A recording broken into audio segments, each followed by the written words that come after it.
Setelah menerima banyak laporan dari pengguna jalan, terutama sopir truk, polisi akhirnya membekuk 5 pelaku pemalakan di pintu keluar dan simpang lampu merah tol Keramasan Ogan Ilir.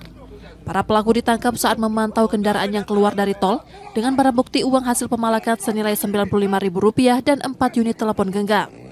Komplotan ini menjadikan kendaraan dari luar Sumatera Selatan, khususnya truk, sebagai sasaran utama.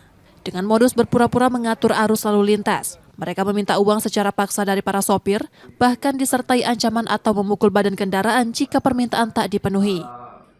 Yang mana tadi malam untuk unit 4 subdit 3 Jatanras itu berhasil mengamankan 5 orang pelaku, yang mana beraktivitas di simpang 4 ataupun simpang 3 di pintu keluar tol Keramasan.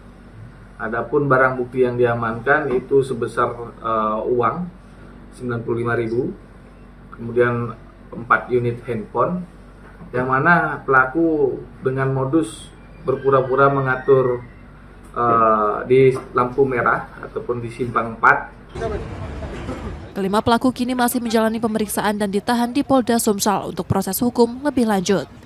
Reski Oktora, Muklas Diferensial, Kompas TV, Palembang, Sumatera Selatan.